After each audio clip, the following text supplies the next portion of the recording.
Hey everybody, Batmerk here. Today I'm going to be reviewing Absolute Batman. This is number 5. And yeah, man, I've been waiting for this book to come out for a while, and we got it, and here it is. Yeah, we got a pretty cool cover right here by Nick Dragotta. We got the Creature Commandos in the back, and yeah, standard book.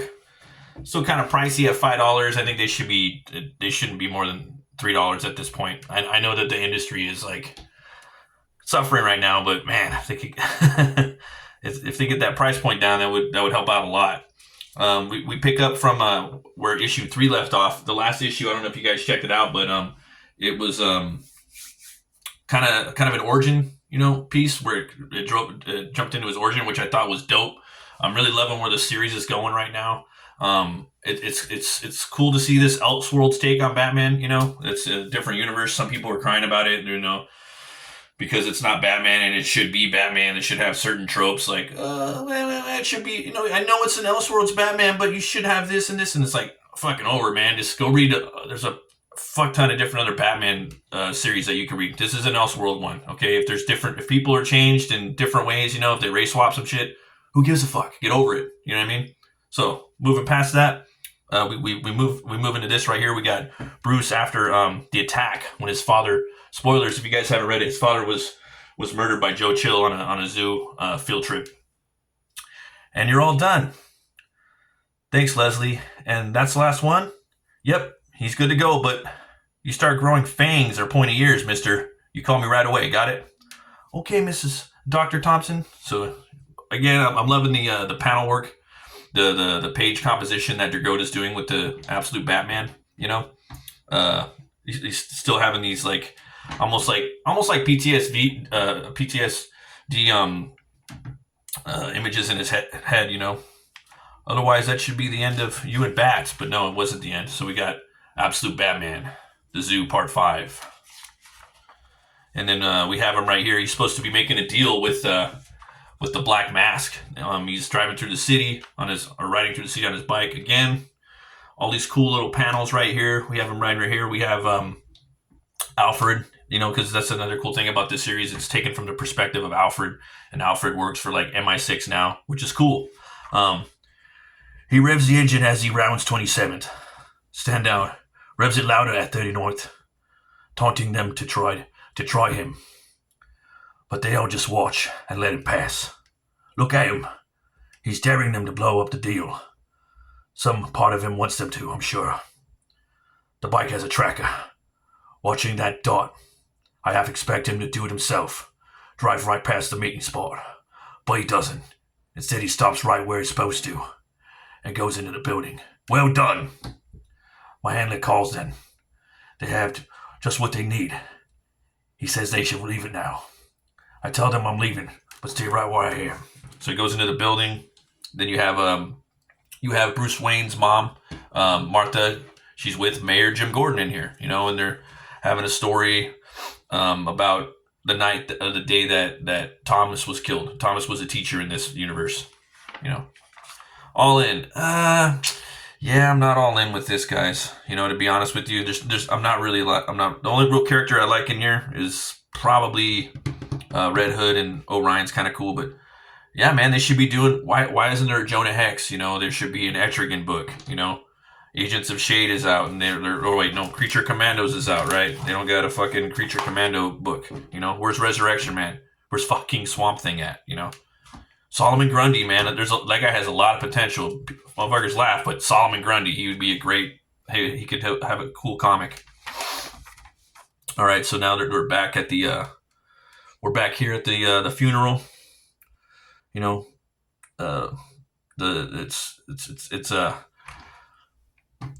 Mayor Gordon talking to Bruce. Telling him, I'll let you know, before you go that he's seen lots of brave people do brave things, but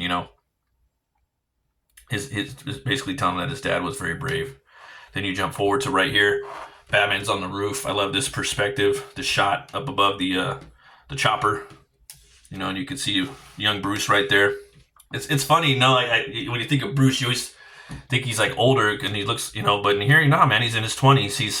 He's at like that one influencer. I forgot his name, like Scott Sillick or some shit. You know, the dude's like 20 and he's like, he looks like this absolute Batman. He's like super swole. Good panel right here, man. Pop it, love it. Love this part right here. So it's all set, buddy. 200 million. Anon to Anon. The code to the account was set this morning. I know. I already used it on something. Ha! Amazing. Look at you. Wait. What are you? Mr. Gordon, stop. On what? Cars, planes, back computers? How much did you use? I have to know. All of it. Bruce? What is it? I don't want them to knock down the zoo. I want them to turn it into something practical. I want something there that makes everyone look. Like you said, something that shines. So you got this big stack of cash right here.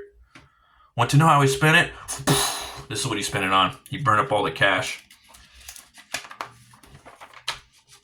That is one ugly bat.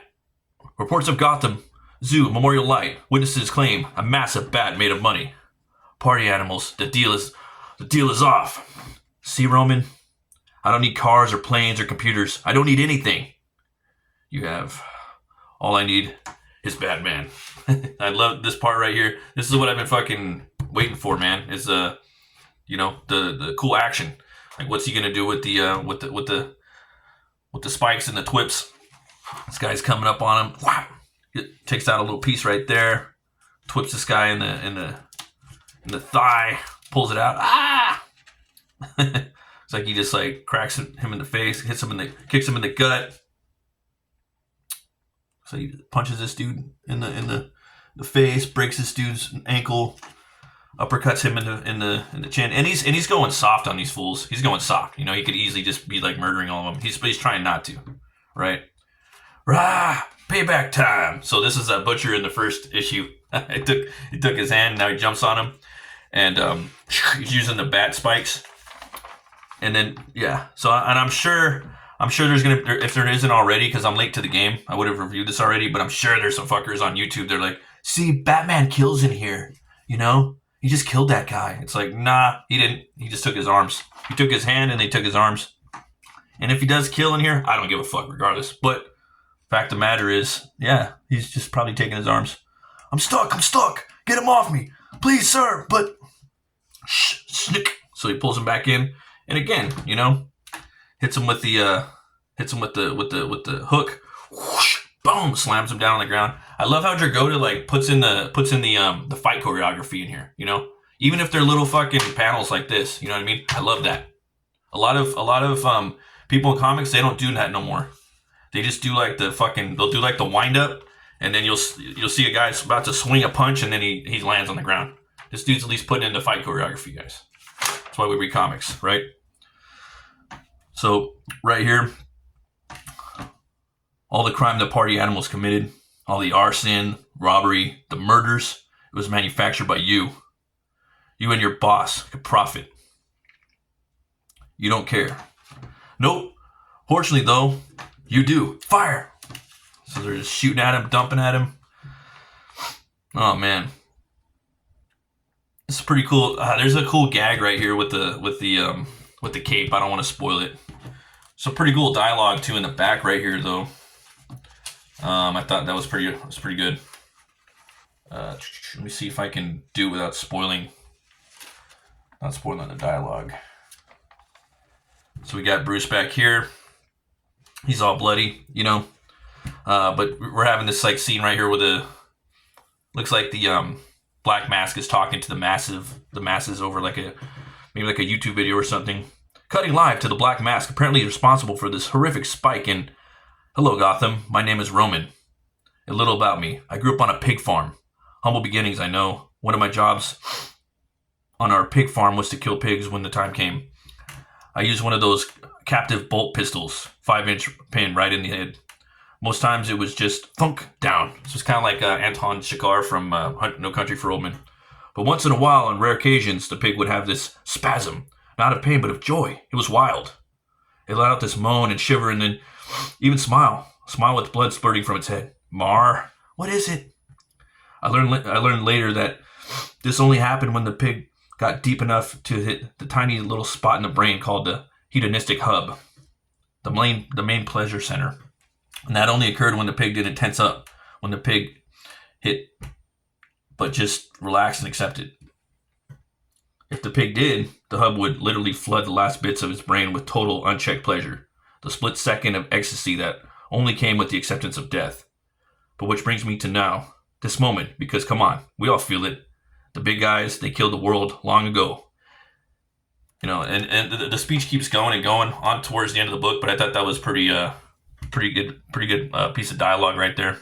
And then we got the bat tank right there, or the bat garbage truck. Got to be careful how we garbage truck or dump truck. You got to be careful the way you word that. People they'll jump all over you online. But yeah, man. We jump to the back and you got this Zatanna preview. I'm like, this is okay art or whatever, but it's like, man, I don't want to read a Zatanna thing in the back. Put some fucking artwork back here, you know?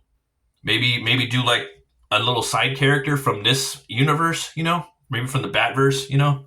Put that in the back, hire another artist, maybe another writer that goes checked through Snyder, or Snyder could write it. That way it's more, you know, in the same concept of what he's doing with it, but not as a Zatanna story. A worst case scenario, have all the fucking covers from this issue. You know that there's a billion different variant covers, you know? Put the artwork in here. Maybe you could put like 4 on a page, you know? Don't just put Zatanna in here. No one's going to read Zatanna. No one gives a fuck about Zatanna. No one gives a fuck about Poison Ivy, you know? You know what I mean? No one's going to read this shit, dude. You know? They love Batman. You know, DC's got a lot of good shit, all right? And it seems like they're just missing the ball. Why hasn't there should have been a Lobo series? There's so many people out there that would love a Lobo series. Come on, guys. Come on. I didn't see no Lobo stuff in there. If anybody from DC's watching, get on the ball, man. Lobo, Swamp Thing, you know, Etrigan the Demon, Constantine. There's no fucking Hellblazer comics, no Jonah Hex, Agents of Shade. You know what I mean? There's a lot. And that's just me just thinking if I actually went in there and did a deep dive. And there's always that conversation because Marvel does have more, but DC's got some. You just got to look them up. Thanks everybody for watching this book. Two Horns way up. Way the fuck up. Okay? Check it out. Always remember to be bold, be brave, and roll the bones, snowy roll. I'll see you guys next time.